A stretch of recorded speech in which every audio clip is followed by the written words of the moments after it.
Most people remember the voice, low, deliberate, like something rumbling up from a basement. And then the face, the sunken cheeks, the slow turn toward the door. For 2 seasons in the mid-1960s, Ted Cassidy was one of the most recognizable figures on American television. And then, almost as suddenly as he appeared, he was gone. Today, we're looking at the real reason Ted Cassidy vanished after the Addams family. A boy who stood out before he could help it.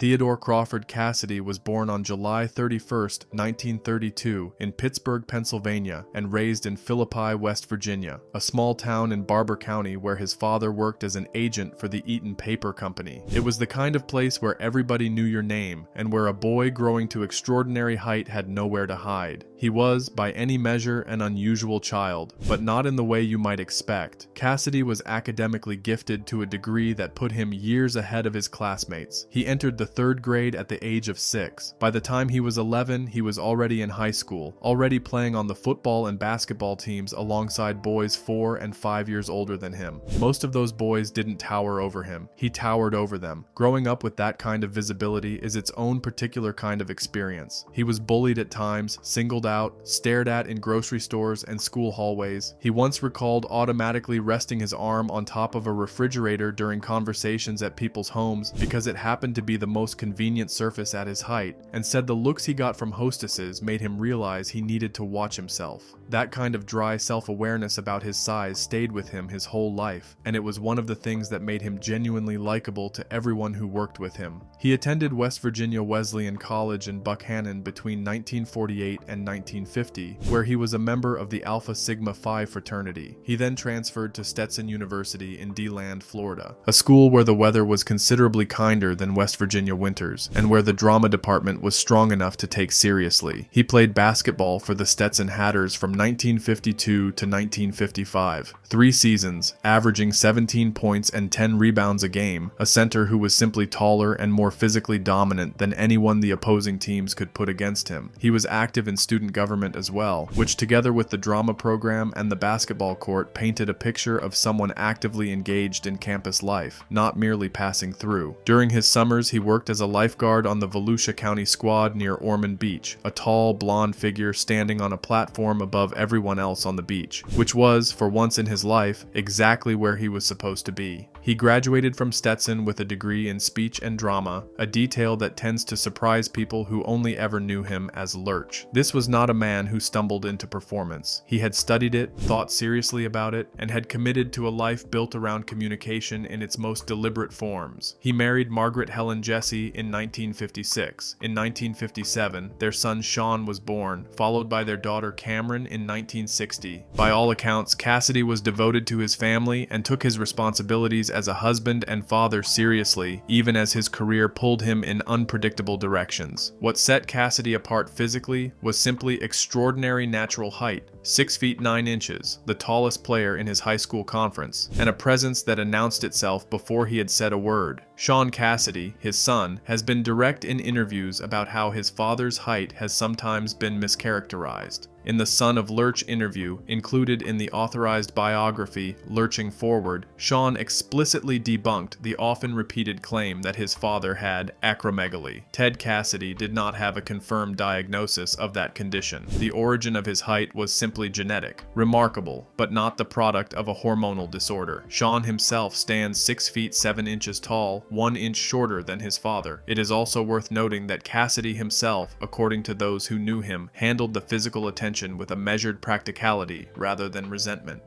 He was aware of the stares. He had been aware of them since he was 11 years old. He had found ways to exist inside that awareness without letting it consume him, and that steadiness showed up in his work, in the consistency and professionalism he brought to every set he walked onto, regardless of how small the part, or how large the shadow of Lurch that preceded him through the door. Dallas, radio, and the day the world stopped.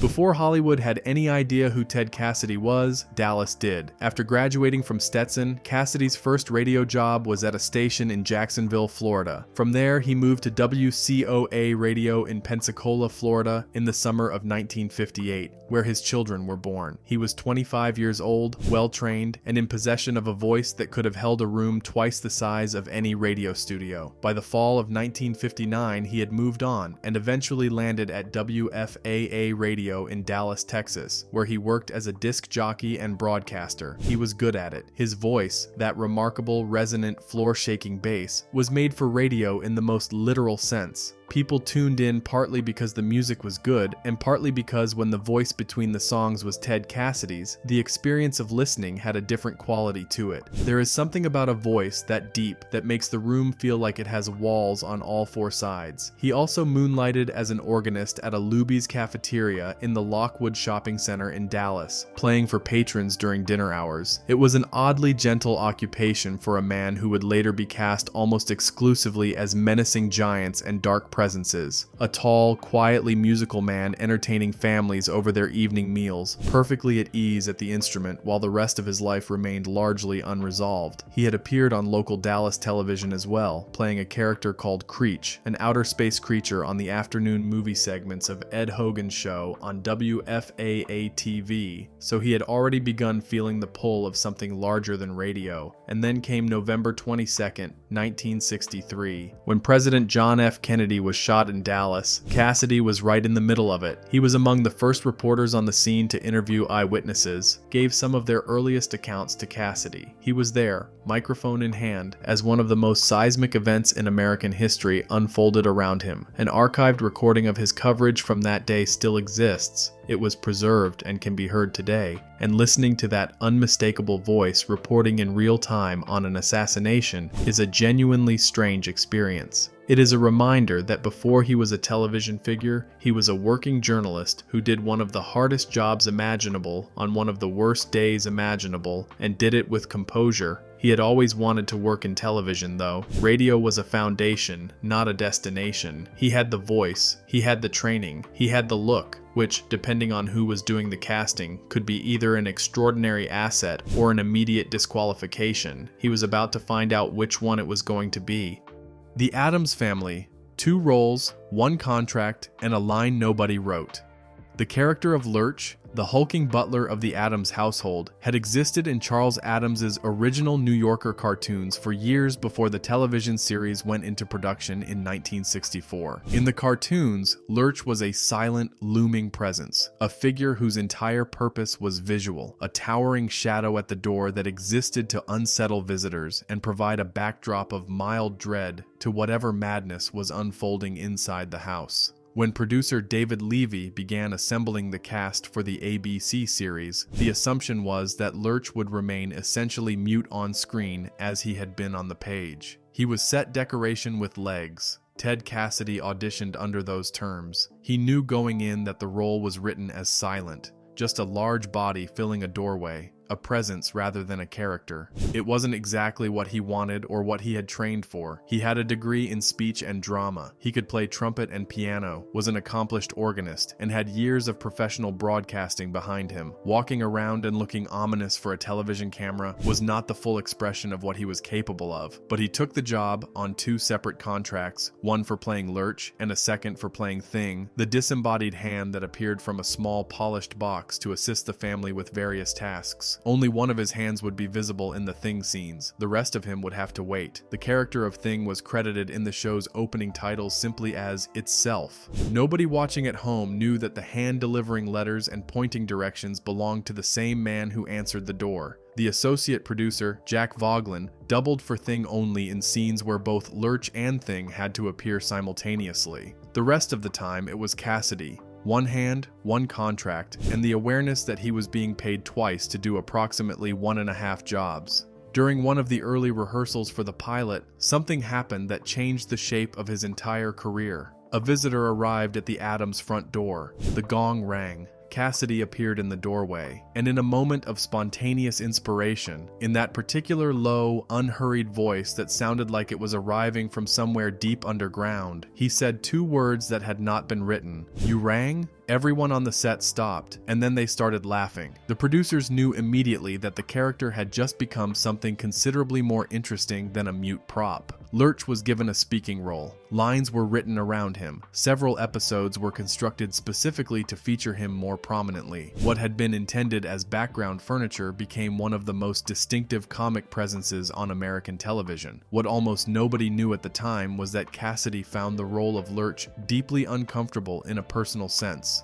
He had spent a significant part of his life being treated as an oddity because of his size, being stared at, being cast, in other people's imaginations, if not always on screen, as something monstrous. Playing a character that was explicitly constructed to unsettle the neighbors, to be a source of fright at the door, required him to embody the very image he had spent his adult life trying to move past. He did it anyway, because he was a professional, and because he understood that the work was the work, but it never stopped being something he thought about. The show ran for 64 episodes across 2 seasons, from September 1964 to April 1966. It was canceled not because of poor ratings, but because of a scheduling conflict. ABC needed the time slot for other programming. By any measure, the series was a hit. It made everyone involved recognizable. It also set a template that has never really gone away. A family presented as grotesque by ordinary standards, who turned out to be the most loving, accepting, and genuinely decent people on the block. The joke was on the normal neighbors, not the Addamses. Cassidy played Lurch and Thing simultaneously across those 2 seasons. The only time he didn't play Thing was when both characters needed to appear in the same scene. In those moments, associate producer Jack Voglin would step in to provide the hand. On screen, one of the most beloved characters on television was literally Ted Cassidy's arm from the elbow down. He once said, with the kind of dry wit he deployed consistently throughout his career, that people should try acting with only one hand sometime because it required great discipline. He also played harpsichord on the show, or appeared to. The harpsichord Lurch sat at was a dead keyboard, a prop with no working mechanism. The actual music was dubbed in by Vic Mizzy, the show's theme composer. Cassidy, who was in reality an accomplished organist with years of performance experience, sat at a non-functional instrument and mimed playing. It was, in a small way, an accurate metaphor for the broader situation. All of that actual capability, carefully placed out of sight. And then, it was over. And the question he had been asking since he took the job, what comes next for a man built like this, in an industry that only knows how to see one thing when it looks at him, was still waiting for an answer. The Addams family ended in 1966. What happened to Ted Cassidy after that was not what disappearance looks like from the outside. He was working constantly, his voice and his face appearing across dozens of television shows and films throughout the late 1960s and 1970s. What vanished, and what he spent the rest of his career trying to recover, was the possibility of being seen as something other than a monster. He was candid about this frustration in a way that most working actors in Hollywood rarely allowed themselves to be. In a 1972 television interview, when asked about being remembered for Lurch, he acknowledged it with a certain resigned honesty. It was going to follow him, he said, whether he liked it or not, and he thought there were some things about it he could appreciate, even while knowing it was a cage. He was even blunter in another interview from the same period, calling Lurch an albatross around his neck that he needed to find a way to remove somehow. By 1978, speaking to Starlog magazine less than a year before his death, he was more direct still. He described the pattern he encountered every time he went up for a part, the assumption that a man of his size was automatically a fool, a brute, something to be laughed at or frightened of. The full quote, preserved in that interview and repeated in biographies since, had him describing how big men apparently were idiots in the eyes of producers and audiences alike. You ended up never leading anyone anywhere. You ended up holding people while someone else hit them in the face, and you spent the rest of the scene scratching your head. He had decided, somewhere in the middle of his career, that he would not do that anymore. He also refused consistently to introduce his height as a selling point in auditions. He once said flatly that he never mentioned his size when he was after a job in show business. He wanted to be judged on his ability. The problem, of course, was that every time he walked into a room, the size walked in first. He turned down a role in Petticoat Junction that would have had him playing a circus giant. He declined work that struck him as pure exploitation of what he looked like. He was building, carefully and with real deliberateness, a list of credits that added up to something more than a physical type. The problem was that Hollywood, in the 1960s and 1970s, had a very limited imagination when it came to men who stood 6 feet 9 inches tall. what he actually did with his career. Here is what Ted Cassidy was doing between 1966 and 1979, because the word vanished is misleading, and his real career after the Addams Family is considerably more interesting than the blank most people draw when asked. He appeared in Star Trek not once, but effectively 3 times. He voiced Baylock's puppet in The Corbomite Maneuver in 1966, the menacing face that the Enterprise crew spent most of the episode being terrified of, only to discover at the end that it was a mask for something far smaller and less threatening. There was something almost pointed about that particular casting. He played the android Rook in What Are Little Girls Made Of in 1966, a role that required genuine dramatic weight and physical presence beyond just being large, a being of immense strength that had its own internal logic and its own tragedy built into the writing. And he voiced the Gorn in Arena, that distinctive hissing delivery that became one of the most imitated sounds in science fiction history. William Shatner later said that recording sessions with Cassidy for that episode were some of the most memorable of the original series run. In 1968, he took a regular role on NBC's The New Adventures of Huckleberry Finn, playing Injun Joe, the antagonist of Tom Sawyer and Huck. It was a sustained dramatic part that ran across multiple episodes, not a cameo, not a monster, not a silent presence in a doorway. In 1969 came the role that, by many accounts, came closest to showing what Cassidy was genuinely capable of as an actor. He was cast as Harvey Logan in Butch Cassidy and the Sundance Kid, the knife-fighting outlaw who squares off against Paul Newman's Butch Cassidy, and Butch responds by kicking him in a place that renders the rules irrelevant. Logan is tough, physical, and operating by a code that the rest of the world has moved on from, and Cassidy delivered him with something approaching genuine menace. The film went on to become one of the most beloved westerns ever made, winning 4 Academy Awards. Cassidy's appearance in it, brief as it was, showed the range he had been trying to demonstrate for years. Also, in 1969, he began working on a screenplay, The Herod Experiment, about a fictional college that explored unconventional approaches to sex education and social relations, was released in 1973 and starred Don Johnson and James Whitmore. Cassidy co-wrote the script and made a brief appearance in the film.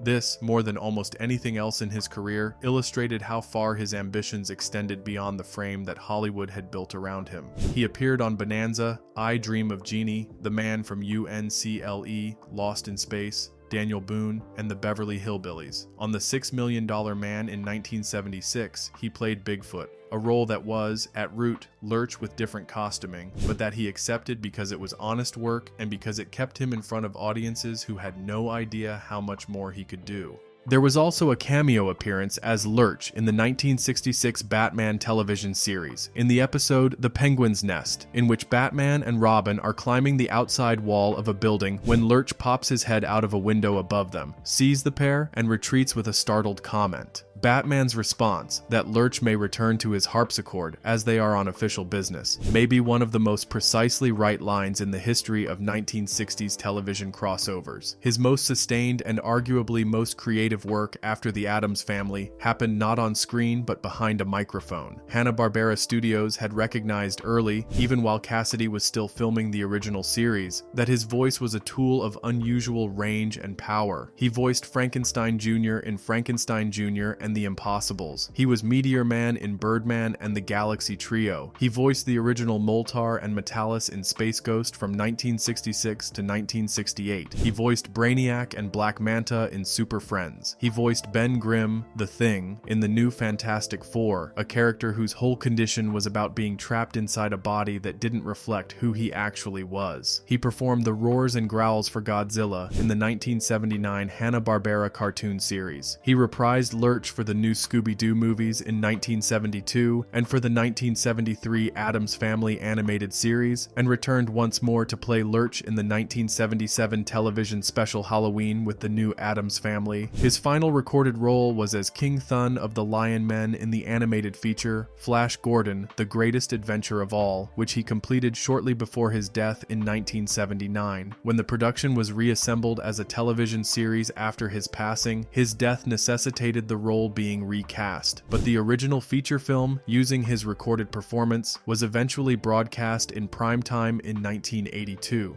meaning Ted Cassidy's voice was still reaching audiences 3 years after he was gone. His last major sustained role, and one he took on with evident pride, was as narrator of The Incredible Hulk, the live-action television series starring Bill Bixby and Lou Ferrigno that premiered in 1977. That opening narration, the one that set the stage for each episode of a show about a man trapped inside a body he didn't choose, carrying something enormous and uncontrollable within him, was delivered in Cassidy's voice. He also provided the Hulk's growls and roars for the first 2 seasons. After his death in January 1979, his narration was retained and continued to air until the series concluded in 1982.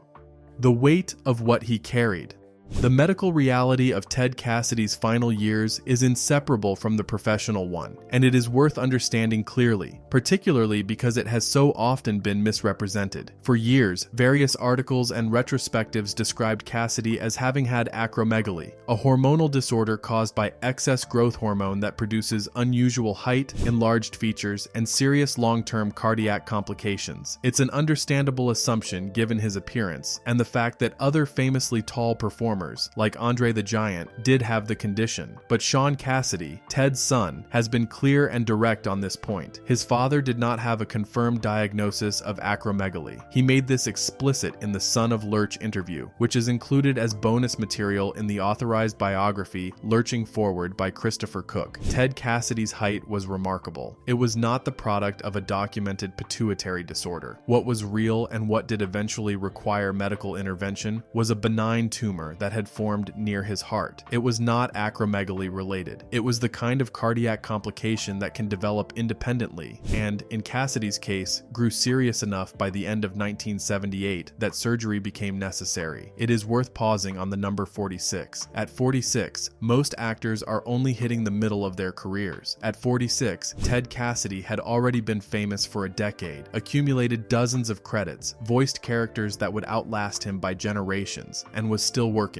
His final recorded performance, as King Thun in Flash Gordon, The Greatest Adventure of All, was captured in the weeks before his surgery. Andre the Giant, who genuinely did have acromegaly, also died at 46, and the parallel has likely contributed to the confusion about Cassidy's own medical history. He had also, toward the end of his life, found a kind of peace with Lurch that his earlier interviews suggested had taken years to reach. In one of the most quoted passages from his later interviews, he described why children responded to Lurch the way they did. They could sense the physical strength, and they could also sense the gentleness underneath it. And the combination was something that children recognized and trusted. That was not a cynical reading of his own legacy. It was an honest one, from a man who had spent 20 years thinking carefully about what that character meant and what it had cost him, and who had arrived somewhere close to genuine appreciation for the joy it had given people who were not him. He and his first wife Margaret had divorced in 1975 after 19 years of marriage. Their son Sean and daughter Cameron were both grown by then. In his final years, Sandra Ego was his companion. He was planning to marry her in May 1979, and she was with him through the decline that followed his surgery. When the decision was made to remove the tumor, Cassidy went into St. Vincent Medical Center in Los Angeles and underwent open-heart surgery. The tumor was benign. The operation was completed. He was discharged to recuperate at home in Woodland Hills, and then, several days later, complications set in. He was readmitted to the hospital. He slipped into a coma. John Astin, Gomez Addams himself, who had remained close to Cassidy in the years since the show ended, and who was one of the people Cassidy trusted most, received a phone call from Cassidy's children. They asked him to come to the hospital. They hoped that hearing a familiar voice might reach their father through whatever the surgery and its aftermath had built between him and the waking world. Astin went. He sat with Cassidy on the night before he died, talking to a man he had worked beside for 2 seasons of television that had brought genuine joy to an enormous number of people. Ted Cassidy died on January 16, 1979. He was 46 years old. He was cremated, and his ashes were scattered in the backyard of his Woodland Hills home. The cast had received no residuals from the Addams family.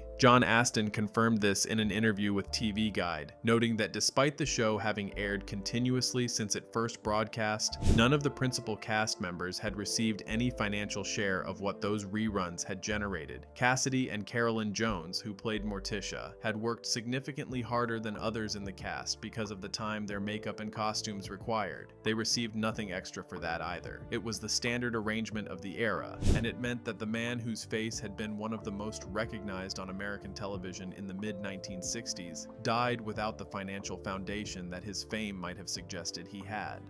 What vanished actually means.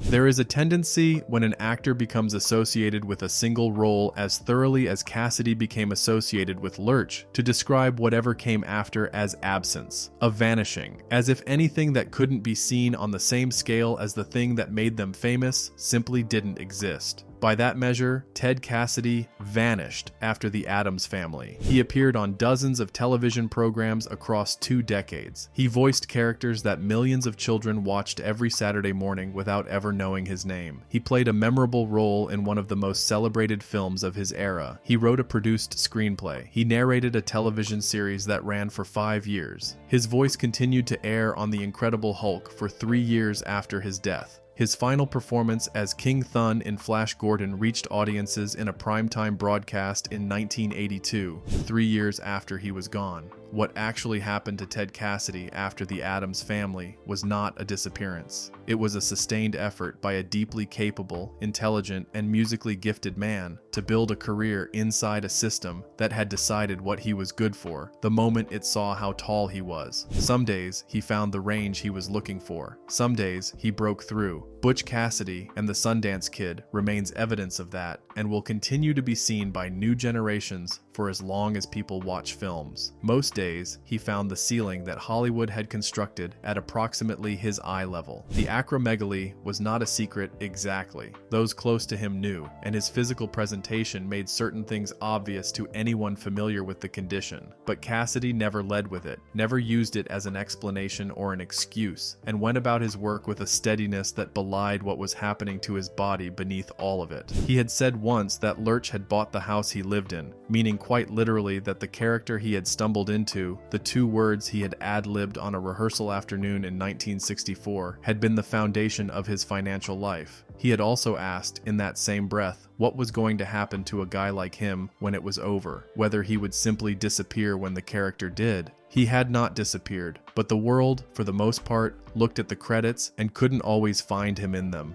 Back in Philippi, West Virginia, where a boy once entered the 3rd grade at 6 years old and played basketball at 11 and learned how to be in a room without taking it over, they hold an annual Lurch Fest in his memory. It runs at the Barber County Historical Museum with food vendors and live music and a costume contest, and people come from around the country to celebrate someone who was born there and became, for a particular window of American television history, genuinely impossible to miss. He was right that Lurch would be remembered for a long time. He was right too that there was considerably more to him than Lurch ever had room for. The frustrating part, the part that makes the story feel like it has a door left open, is that the world mostly held onto only one of those things, while the rest of it waited quietly in a career that deserved more looking at than it usually gets. The authorized biography Lurching Forward, written by Christopher Cook with a foreword by Sean Cassidy and published in 2024, is the first serious attempt to look at all of it at once. It is long overdue.